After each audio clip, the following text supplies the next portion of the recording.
I'm Jen Taylor Skinner, and this is the Electorette. On this episode, I have a conversation with Julie Kohler. Julie is a writer, an activist, and host of the podcast White Picket Fence. White Picket Fence is a podcast which interrogates the structures of inequity affecting women since America's founding. In our conversation, Julie and I will examine how motherhood has been utilized for political gain, and why the identity of mother remains so politically potent. We also talk about how conservatives have escalated their political narratives to dangerous new levels by injecting more and more violent rhetoric. And it's often done all in the name of motherhood. And not only are these narratives dangerous, but they're also false, particularly because when conservatives talk about motherhood and families, they aren't talking about all mothers and all families. So, without further ado, please enjoy my conversation with Julie Kohler. Julie Kohler, welcome. Thanks so much. It's great to be with you. So let's talk about motherhood and the ways that it's weaved into political narratives. Over the past few major election cycles, I have personally been surprised and a bit dismayed at the creative ways in which motherhood and the images and the narratives around motherhood have been deployed. And I'm specifically thinking about the way that conservatives, just to start off, the way that they've deployed motherhood. And they've used it in a way to essentially diminish the rights of nearly everyone. But nearly everyone except, I guess, white men, right? And I'm curious if there's anything different about this moment, in your opinion, that has kind of shocked you in comparison to how motherhood's been used and those narratives have been used throughout history to weaponize the narrative?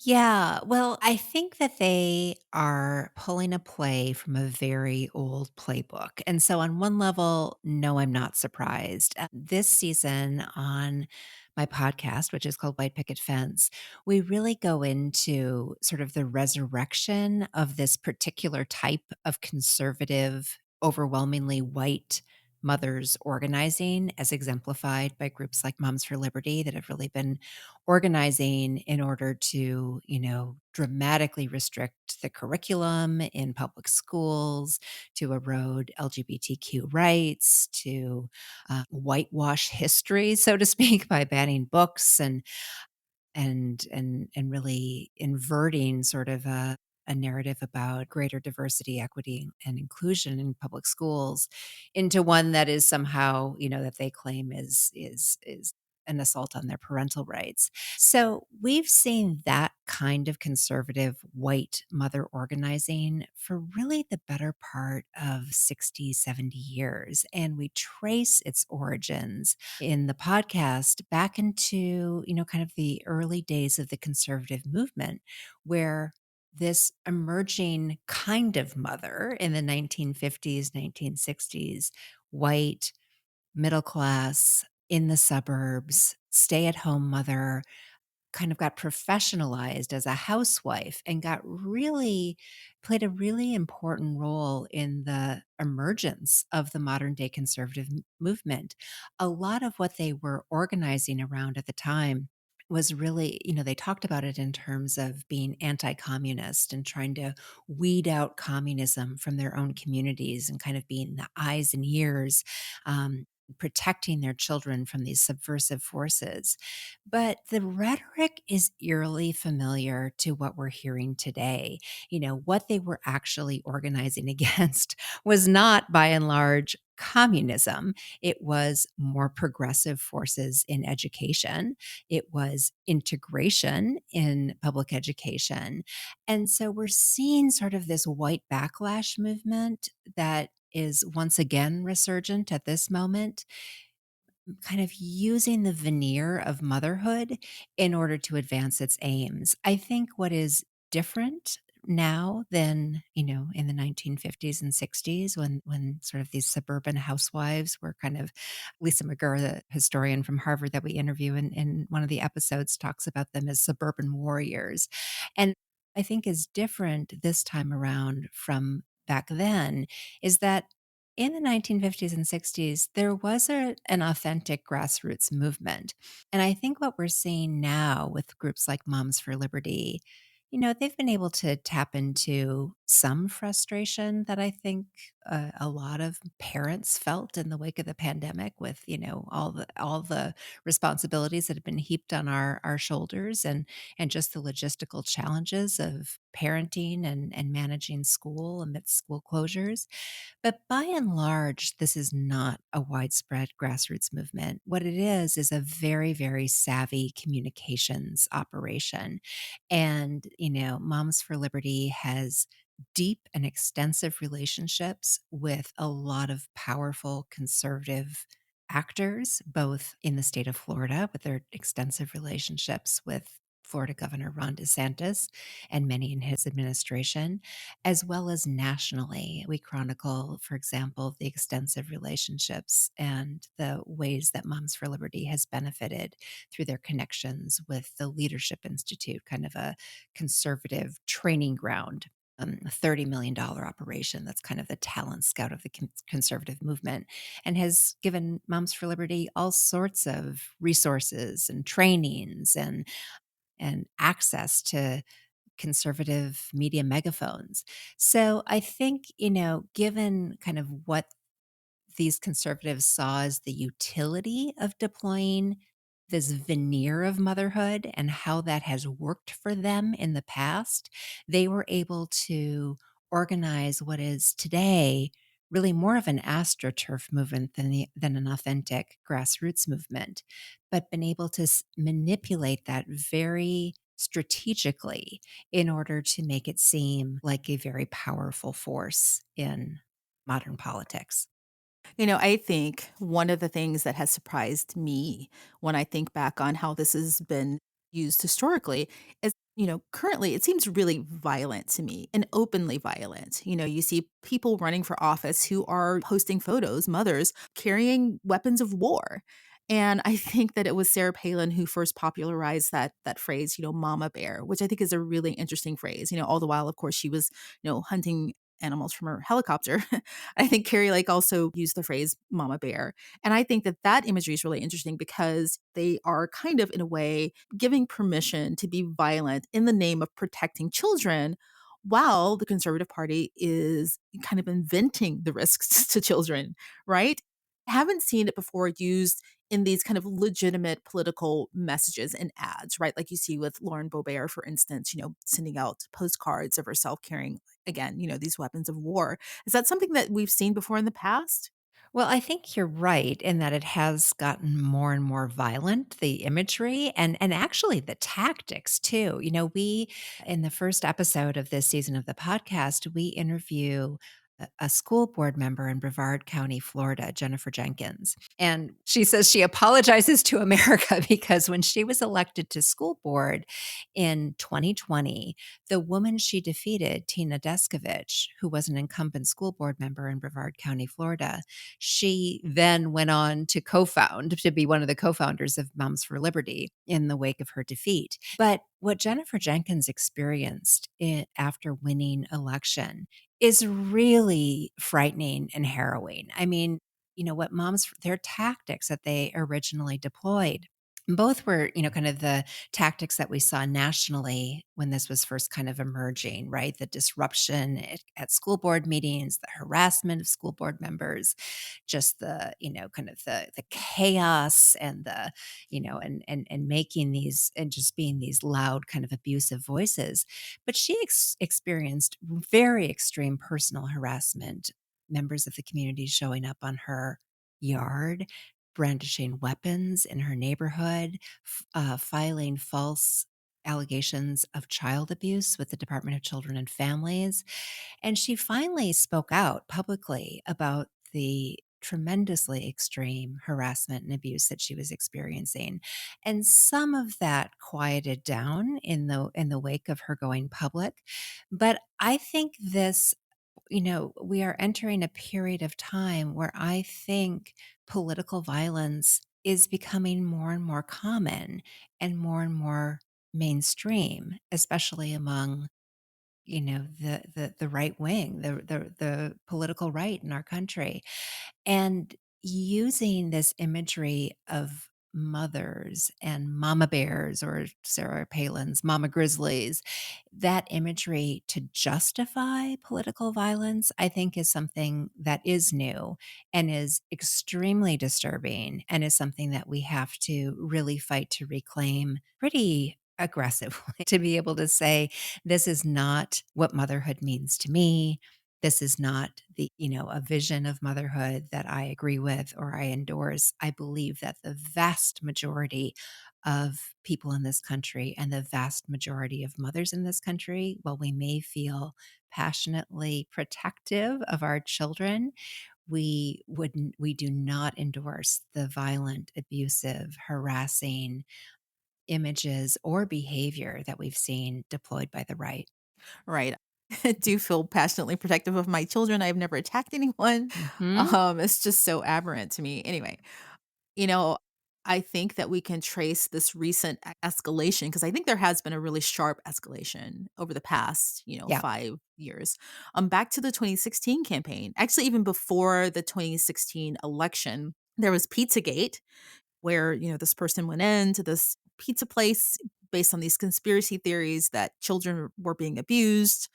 Even though, he wasn't a mother, it's kind of in the same realm of protecting children because mothers protect children. But Trump, in particular, on his campaign trail, but even before he was elected, he leaned into a lot of those long-standing dog whistles around, immigrants, for instance, and the need to protect suburban families and suburban women. And, we talk about that and the backlash, from women following that campaign, the Women's March, the Pink Wave, all of the women elected to Congress. But we don't talk enough about the fact that in many, many ways, that rhetoric worked because if you look at the demographics, there is a certain group of women who have continued to move right based on, I'm assuming, that rhetoric, right? There's white women in particular. I don't know if it's suburban white women. I don't have the demographic breakdown, but they have not really moved away from conservatives. And I don't know what we can attribute that to.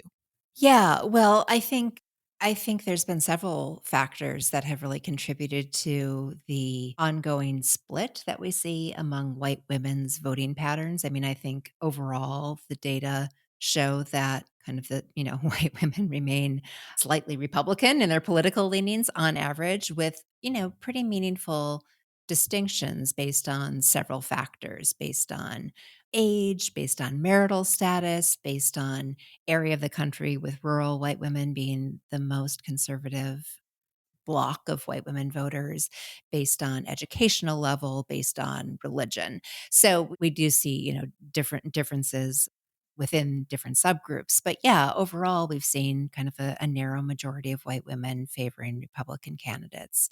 And that's been for the better part of, several decades.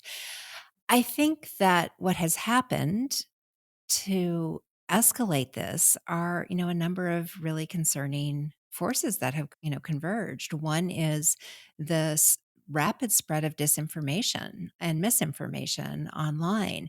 And so that more and more people are getting, really radicalized by intentionally misleading sources. And I think that they have been very effective, unfortunately, in targeting, certain segments of the population that may have been conservative leaning, but have become far more conservative over the last several years. And so even if you look at the spread of conspiracy theories and QAnon and the way that QAnon was marketed to a lot of mostly white women through this kind of save the children rhetoric that they were using and messaging. Yeah, And they'd kind of suck women in, who like, of course, who doesn't oppose child sex trafficking, but right. then brings them into these really extreme, radical, completely false conspiracy theories. It's really alarming. And you're right, it has led to political violence. Pizzagate, that took place at a pizza parlor that's about 2 blocks from my house, and I Oh, was with my then toddler son in the shop next door just mere hours before it happened. So, this feels very personal to me. This feels very personal, I think, to all of us that in the name of protecting children, they are radicalizing and they are we are now seeing an increase in violence that frankly puts all of us at risk, all of our children, all of our communities. And I think we have to be really vigilant and active in once again saying, these women do not speak for the majority of mothers, and they certainly do not speak for me. Well, I didn't know that story about you being nearby Pizzagate. When that happened, that must have rattled you. I mean, it would have rattled me. I mean, I'm constantly on edge thinking about the possibility of political violence, with this in this climate. Yeah, it's terrifying. I mean, I've never seen anything like that in my neighborhood. There were just, I remember being home with my toddler son just a couple hours after we had been out and about and seeing, police cars just flooding the neighborhood and being, in a state of, complete confusion as to what was going on. So, yeah, really brings it home. None of us are immune from these forces. And, it makes all of us very vulnerable.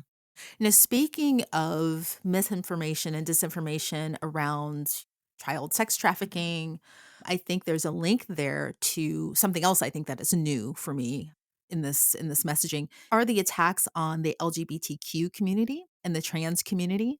I don't think we've seen that historically, linking that specifically to mothers and the need to protect children. So conservatives have always been homophobic, they've always been anti LGBTQ, but there's a new level to this, I think, right? And I'm curious as to what you make of that. And who are they hoping to reach with, by making connections to motherhood and their anti-LGBTQ messaging? Yeah, I wish it were totally new. Unfortunately, it's not. When I don't know if you remember reading about Anita Bryant and her Save the Children campaign in the Right. 1970s in Florida, but that was an anti-LGBTQ backlash movement at that time, and it was all done with the face of this, white mother of I think she had 4 children, and it was all done in the supposed protection of children and really caused some very meaningful rollbacks in, at that time,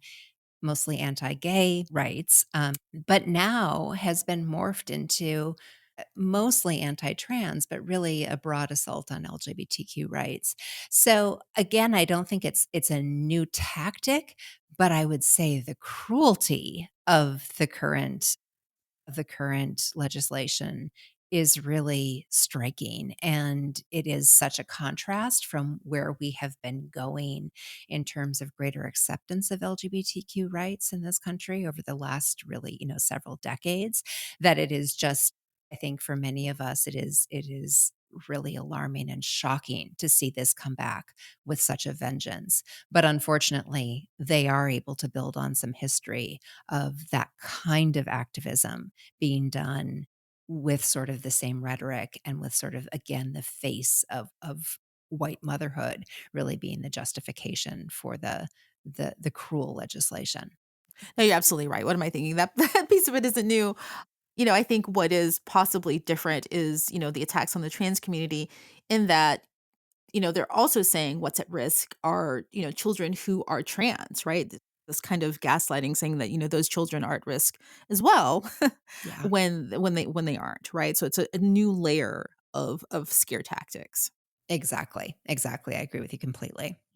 This whole conversation reminds me of that famous Toni Morrison interview where she talks about white mothers during the civil rights movement who were against school desegregation. I don't know if you're familiar with that Absolutely. that interview, right, where she talks about, the gist of the interview was how, white mothers were essentially violent, right? They were trying to turn over school buses. They were trying to, set school buses on fire, school buses that had, black children in them, black children being spat at, or they're walking to school, little children, right? Yes, yes. Yeah. And how she said she could not, she could not think of any black woman or any group of black women that she could convince to harm white children and to burn buses, right?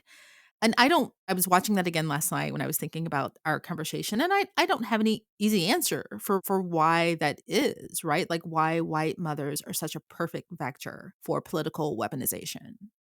Yeah, I know it is. It's very depressing, quite frankly, when you look over the decades of this kind of how successful they've frankly been in activating white motherhood and protection of, the racist status quo in, now in sort of this anti-LGBTQ backlash.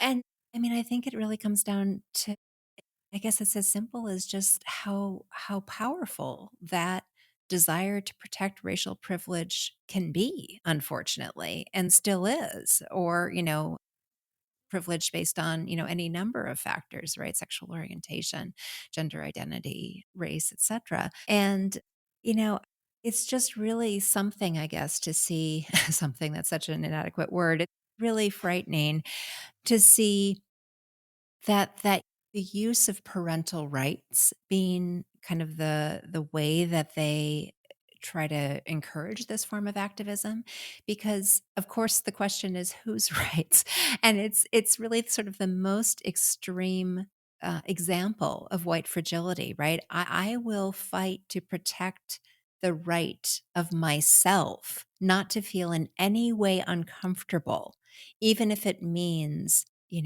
subjugating, however, denying the humanity, the rights of so many others, including so many other children. So, I think all we can do is continue to educate and push and to do our work with our people and our communities and be having the conversations and be constantly pushing on whose rights, and how we all benefit from accurate public school curriculum, historically accurate public school curriculum, from diversity, inclusion, equity initiatives, that all of these things benefit us all. And we have to really demonstrate those impacts in order to push through the fear.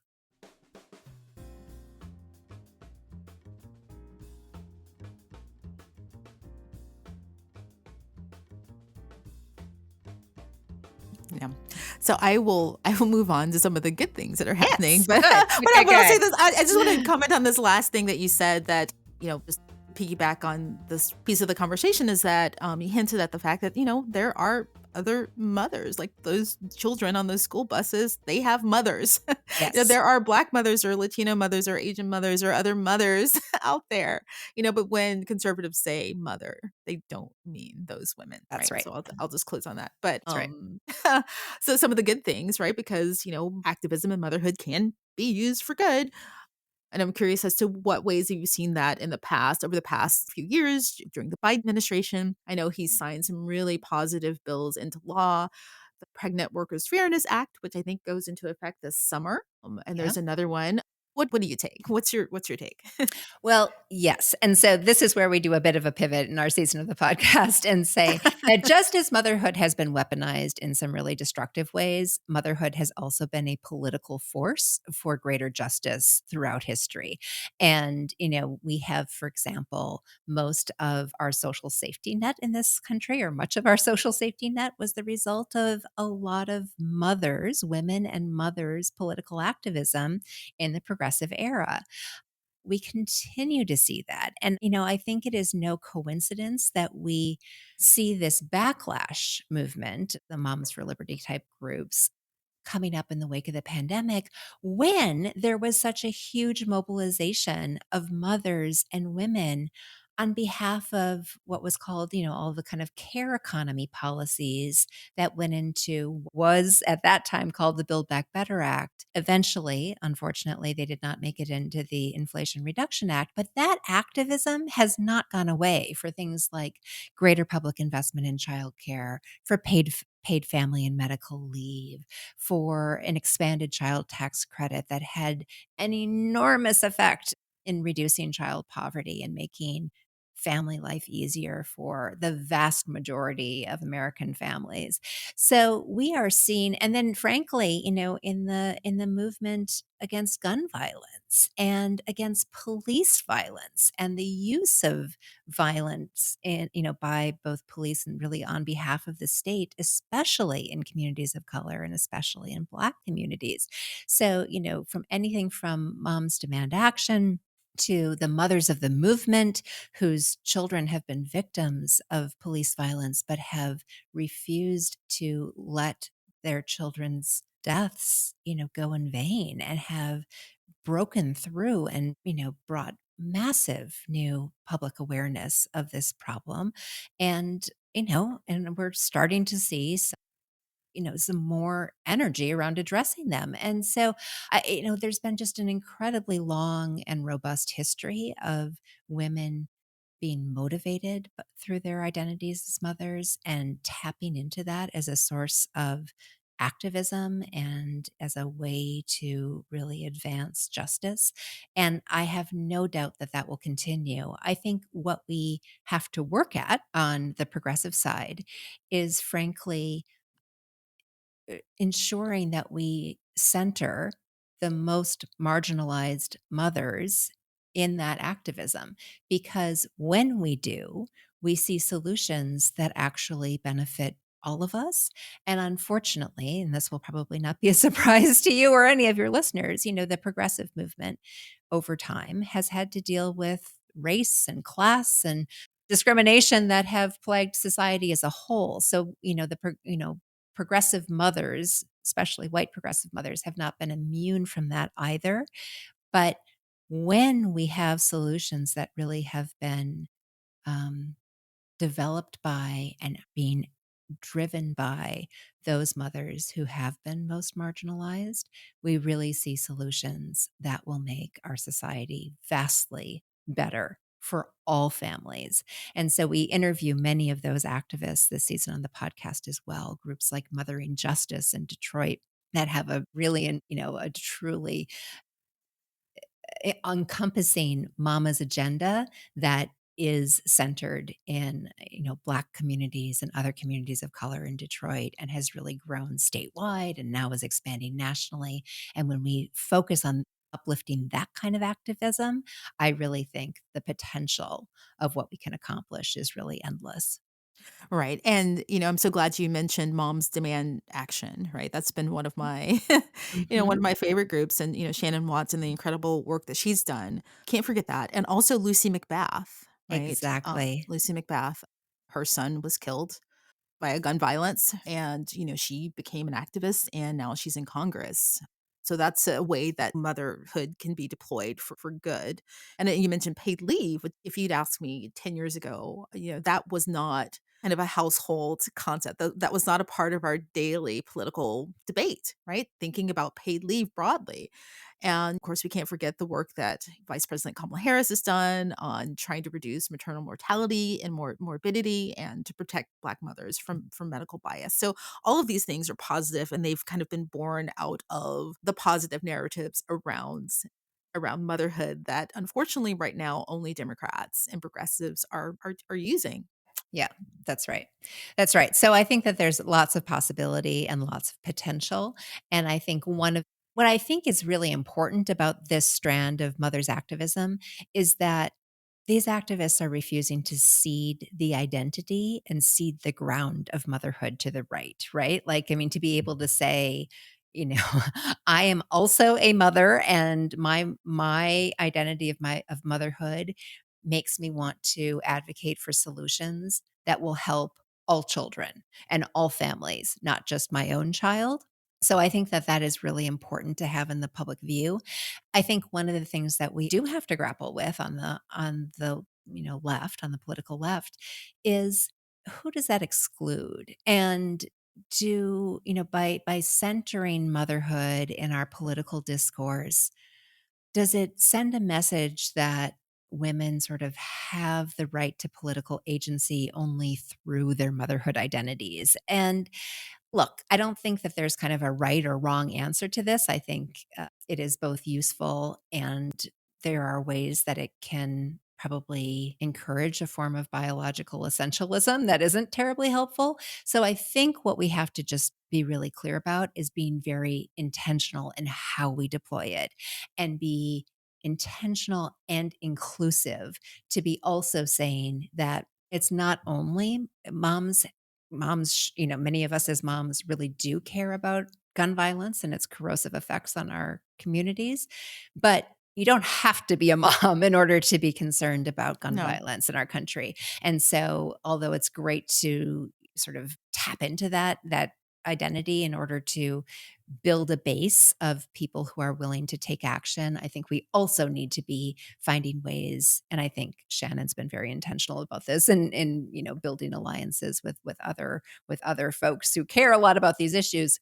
I'll also say that this is something that all members of a society, all members of our community can be really activated on and have a right to public voice on. Right. And they really should be. They really should be. I am really excited about your upcoming season. When does it start? And is there a particular conversation that you're really excited about?